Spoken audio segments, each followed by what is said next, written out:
नमस्कार, मेरा नाम भवतोर शेखर। आप देख रहे हैं प्रतिपक्ष। दोस्तों, ये हमारा हर इंसान का अनुभव होता है कि जब हम कुछ बड़े काम के लिए निकल पड़ते हैं, समझो घर में बेटी या बेटे की शादी है या और कोई है, हम अपना घर बनाना चाहते हैं या ऐसे कुछ भी होते हैं, एक कोई स्पर्धा होती है तो उसके लिए हम जुट जाते हैं। और जब ये काम शुरू हो जाता है तब हम बहुत थकते हैं, लेकिन जिद पकड़ते हैं कि ये पूरा करके ही रुकेंगे। और जब वो काम पूरा हो जाता है तो मानो पूरी जिंदगी, हमारा पूरा अस्तित्व जो है वो एक तरीके से वो काम बन जाता है। उससे अलग करके हम सोचते तक नहीं, देखते तक नहीं। उस वक्त ना हमारा कोई रिश्तेदार होगा, ना कोई घर का काम होगा, ना कोई हमारी बीमारी होगी, बाकी कुछ दिमाग में आता ही नहीं। इतने हम उस काम से या उस स्पर्धा से जुड़ जाते हैं कि और कुछ सोचने जैसा होता नहीं। लेकिन और एक बात ऐसी है कि जिस दिन ये काम खत्म हो जाता है उस वक्त एक बड़ी समस्या हमारे सामने आकर खड़ी हो जाती है। और वो समस्या है कि इसके आगे क्या, जो करना था वो तो कर लिया, वो पूरा हुआ, अधूरा हुआ, सक्सेसफुल हुआ या नहीं हुआ ये बात अलग है, लेकिन काम तो पूरा किया। एग्जाम होते हैं, परीक्षा होती है, तो परीक्षा तो पूरी हो गई, अब रिजल्ट आएगा तब आएगा। लेकिन रिजल्ट आएगा, आज तो काम परीक्षा खत्म हो गई, अभी क्या करें। 4-6 महीने से बच्चा उस स्टडी में लगा रहता है और जब परीक्षा पूरी हो जाती है तो उसके बाद क्या करना है, ये बड़ी समस्या हो जाती है। मैं मानता हूँ भारत जोड़ो पदयात्रा जो राहुल गांधी ने शुरू की थी, उसके बाद आज ही मैं बोल रहा हूँ 30 जनवरी है और मैं देख रहा था टीवी पर कि बर्फ की बारिश हो रही है, बर्फबारी चल रही है और उसी समय राहुल गांधी के साथ बहुत सारे कांग्रेस के दिग्गज नेता खड़े थे और आखिरी सभा लेकर उस पदयात्रा का, भारत जोड़ो पदयात्रा का समापन किया गया। तो ठीक है, ये तो हो गया। 4 महीने या उससे भी ज़्यादा राहुल गांधी चलते चलते कन्याकुमारी से लेकर कश्मीर तक पहुंच गए, यानी पदयात्रा तो पूरी हो गई। उनकी दिमाग में क्या था पता नहीं, लेकिन जिस ढंग से हम राहुल गांधी को देखते रहे, बार बार खबरें आती रही, वो प्रेस कॉन्फ्रेंस करते रहे, कई और कोई बच्चों के साथ चलते रहे, एक्ट्रेस के साथ चलते रहे, वर्जिश की, बहुत कुछ किया राहुल गांधी ने। सवाल ये कि ये सब अब पूरा हो गया है और इस दरमियान कश्मीर से, कन्याकुमारी से लेकर कश्मीर पहुंचने तक राहुल गांधी की दाढ़ी कितनी बढ़ गई हम देखते। बीच में चर्चा हो रही थी, ये तो सादा एक टी शर्ट पहनकर जा रहे, इनको सर्दी ठंड नहीं लगती क्या। तो आज तो कम से कम उनके बदन पर कुछ गर्म कपड़े थे, लेकिन वो बात छोड़ दो, मुझे उनकी मजाक नहीं करनी है। मेरे सामने ये सवाल है कि इसके आगे राहुल गांधी के लिए प्रोग्राम क्या है। राहुल गांधी एक राजनेता है और एक 135-37 साल पुरानी पार्टी के वो सबसे ऊंचे नेता है, सबसे प्रमुख नेता है। तो इसलिए जो समस्या राहुल गांधी के लिए है वही तो उनकी पार्टी के लिए भी है, क्योंकि मानो ये पदयात्रा चल रही थी, भारत जोड़ो पदयात्रा, उस दरमियान कांग्रेस पार्टी मानो फ्रीज हो गई थी, सिकुड़ सी गई थी, ठंड पड़ गई थी। पार्टी को पता ही नहीं था कि हम करें तो क्या करें, पार्टी चलाए तो कैसे चलाए, क्योंकि हमारे पार्टी का नेता ही मिसिंग है। इस दरमियान कांग्रेस के अध्यक्ष करके मल्लिकार्जुन खड़गे का चुनाव भी हो गया, लेकिन वो चुनाव को जितनी अहमियत पार्टी में नहीं थी, उससे भी ज्यादा इंपॉर्टेंस राहुल गांधी की पदयात्रा को था। तो आज खड़गे साहब भी वहां थे। मुझे कहना ही है दोस्तों कि राहुल गांधी के लिए एक प्रोग्राम पूरा हो गया। सवाल है कि इसके बाद क्या करेंगे, क्योंकि कश्मीर से कन्याकुमारी से कश्मीर पहुंचने तक उनकी दाढ़ी ऐसी बढ़ गई है कि हम उनको देखते तो मुझे तो कार्ल मार्क्स की याद आती है, कुछ लोगों को सद्दाम हुसैन याद आ गया, लेकिन मैं आज राहुल गांधी की तरफ देखता हूँ तो मुझे आज भूले बिसरे जो चेहरे हैं उसमें से एक चेहरा है कार्ल मार्क्स का, जिसने लेफ्ट की एक आइडियोलॉजी बनाई, दास कैपिटल जैसा ग्रंथ लिखा और दुनिया में एक अलग सोच लाई। उस पर से दुनिया की राजनीति बदलती गई, बहुत देशों का भाग्य बदला, देश की राजनीति बहुत देशों की बदली, चाइना आज भी है, रशिया उससे निकल गया है। तो ये कहने के कारण ये कि कन्याकुमारी से कश्मीर जाने तक एक बड़ा बदलाव हम देखते हैं कि जो चेहरा राहुल गांधी का हम देखते थे वो पिछले 4 महीने के बाद अब कार्ल मार्क्स का चेहरा बना है। और ये सिर्फ मजाक के लिए मैं नहीं बोल रहा हूँ दोस्तों, बिल्कुल मजाक नहीं कर रहा हूँ। ये अगर 4-5 महीने की पदयात्रा और उसका सफर हम देखते हैं तो सिर्फ राहुल गांधी से चेहरा कार्ल मार्क्स जैसा नहीं बना है, बल्कि कांग्रेस भी आहिस्ते आहिस्ते एक पॉलिटिकल पार्टी जिसने देश में 50 साल सत्ता चलाई, सत्ता तंत्र चलाया, ऐसी एक कांग्रेस पार्टी अब लेफ्ट लिबरल एनजीओ बन गई है। उसको फर्क नहीं पड़ता कि इस देश में क्या हो रहा है क्या नहीं हो रहा है। हाँ, बीच बीच में सवाल पूछे जाते हैं कि महंगाई बढ़ रही है, बेरोजगारी बढ़ रही है, नफरत बढ़ रही है, कम्युनल दंगे फसाद बढ़ रहे हैं, ये सब आरोप राहुल गांधी करते हैं, मैं मानता हूं, लेकिन उसका हल क्या है?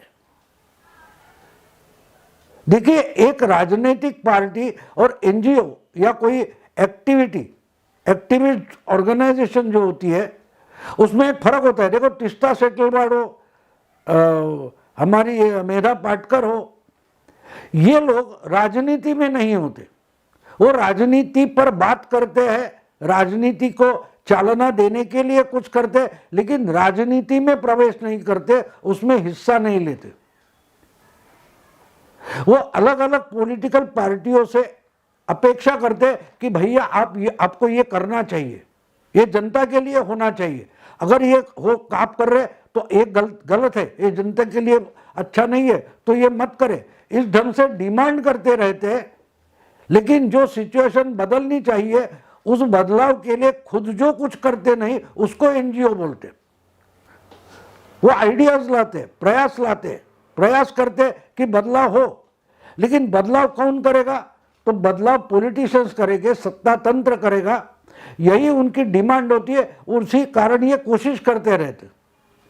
तो जो कांग्रेस 4-5 महीने तक देश की एक पॉलिटिकल पार्टी थी, कन्याकुमारी में पदयात्रा शुरू होने से पहले वो श्रीनगर कश्मीर में पहुंचते पहुंचते पूरी एनजीओ हो गई है। और आज का आपको मालूम है कि आजकल एनजीओ का मतलब लेफ्ट लिबरल होता है, जिसका भगवान कार्ल मार्क्स है।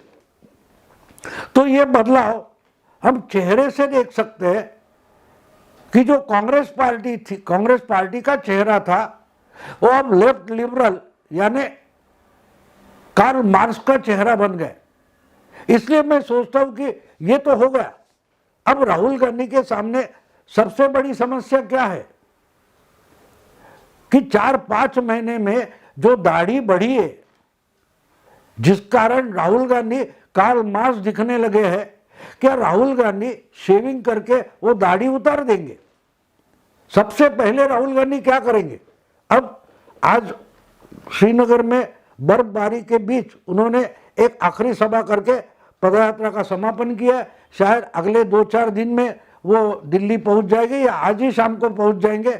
बात वो नहीं है दिल्ली पहुंचकर करेंगे क्या, क्योंकि पिछले 4-5 महीने में कांग्रेस पार्टी मानो फ्रीज हो गई है।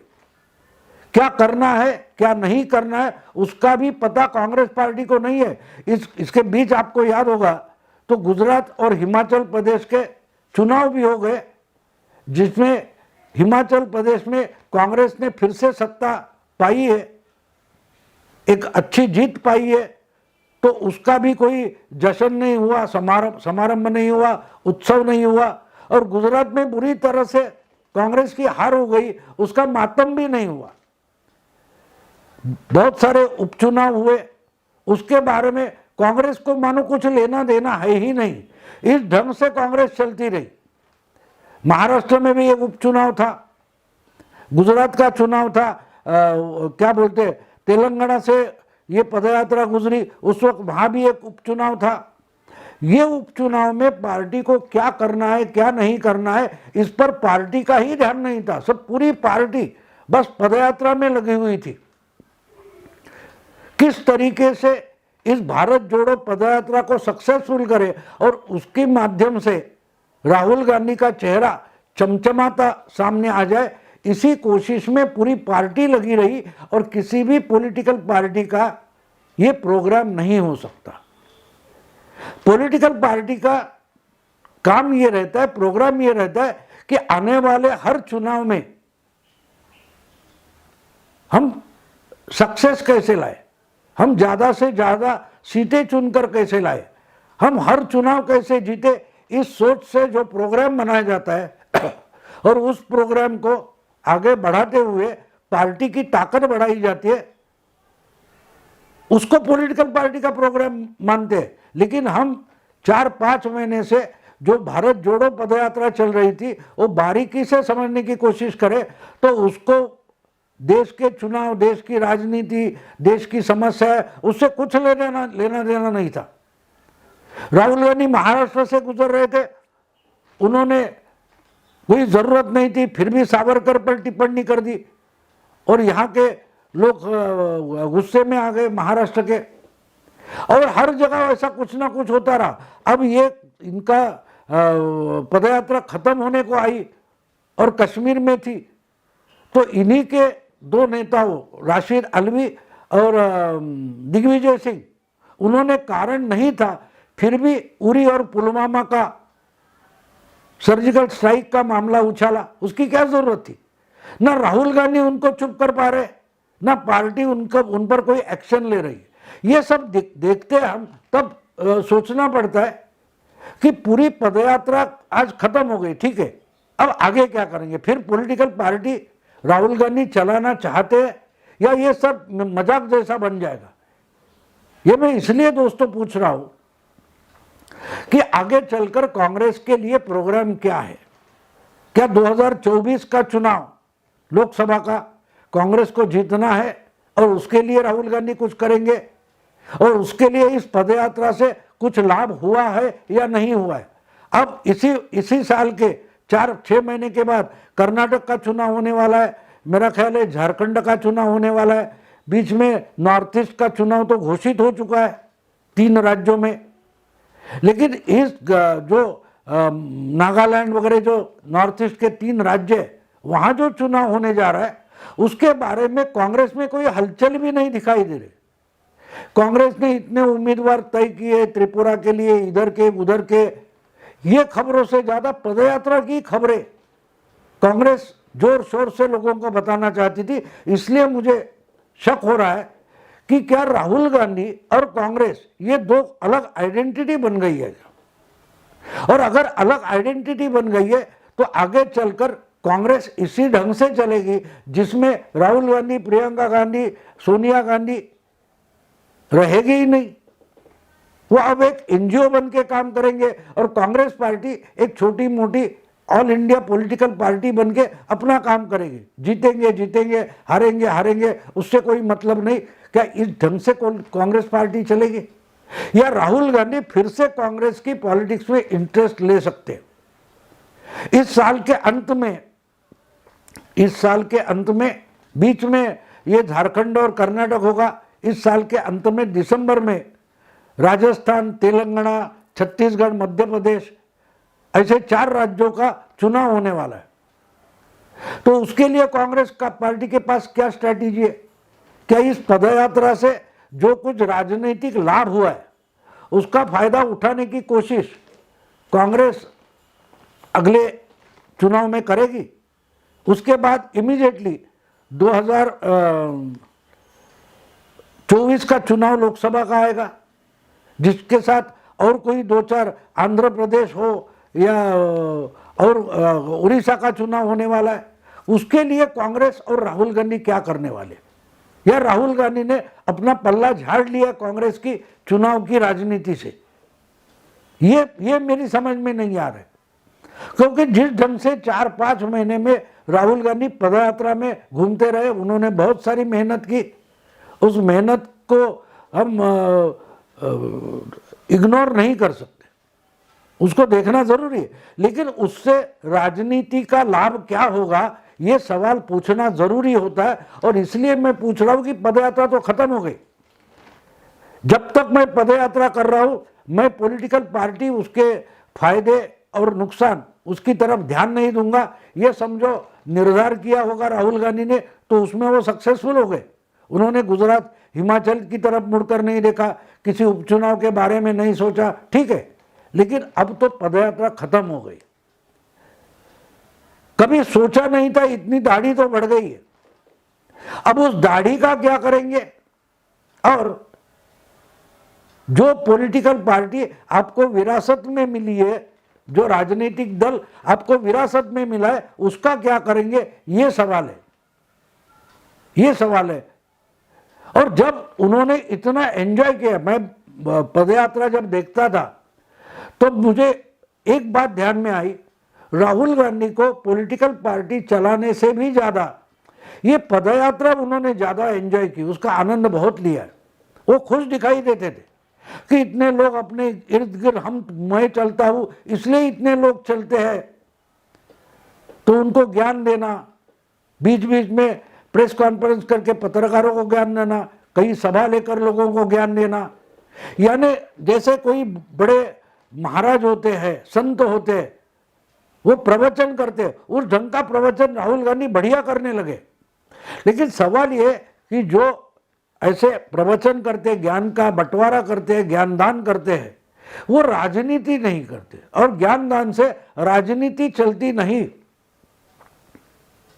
तो इसलिए सवाल ये कि राहुल गांधी अब किस ढंग से पॉलिटिकल पार्टी चलाएंगे भी या नहीं, या कांग्रेस से पूरा पल्ला झाड़ लेंगे, ये मेरे सामने सवाल है। इसलिए मैंने मजाक में नहीं बोला है कि अगर पदयात्रा का कोई फायदा है तो वो इतनी बड़ी जो कार्ल मार्क्स जैसी दाढ़ी बढ़ गई है, क्या वो दाढ़ी इसके बाद भी राहुल गांधी कायम रखेंगे याद के लिए कि देखो मैंने पदयात्रा की थी और पदयात्रा के दरमियान मैंने शेविंग नहीं किया, तो जो दाढ़ी बन गई है उससे मेरा एक चेहरा बन गया है।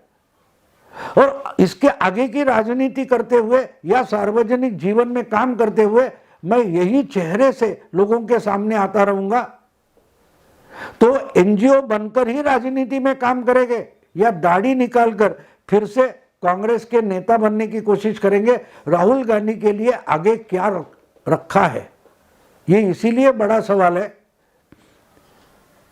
कि अब कांग्रेस भी राहुल गांधी से पल्ला झाड़ लेगी और अपने फ्रीजिंग सिचुएशन से बाहर निकलकर कुछ राजनीति करेगी, क्योंकि 4-5 महीने से कांग्रेस का काम ठप है। कांग्रेस का काम ठप है, अपने अपने तरीके से हर राज्य में, हर डिस्ट्रिक्ट में जो कोई कांग्रेस है वो काम करते होंगे, लेकिन एक ऑल इंडिया पार्टी होती है, वो जिस ढंग से काम करती है, एक ऑर्गेनाइज नीति होती है, पॉलिसी होती है, रणनीति होती है, उसका तो पूरा अभाव हमने देखा। क्या वही स्थिति 2024 का लोकसभा चुनाव होने तक रहेगी क्या, ये इसलिए आज से देखना जरूरी है मेरा ख्याल है। और इसलिए मेरा सवाल ये है कि चलो पदयात्रा तो खत्म हो गई, अब आगे राहुल गांधी के लिए प्रोग्राम क्या है, और खुद राहुल गांधी ने अपने लिए और अपनी पार्टी के लिए क्या सोचा है। इस क्या बोलते हैं, कांग्रेस जैसे बर्फ जैसी जम गई है, उसको फिर पिघला कर राहुल गांधी पॉलिटिकल पार्टी बनाएंगे या नहीं बनाएंगे, ये मेरा ख्याल है आज के लिए सबसे बड़ा सवाल है। दोस्तों, अगर ये वीडियो आपको पसंद आए तो लाइक कीजिए, शेयर कीजिए, सब्सक्राइब कीजिए। नमस्कार।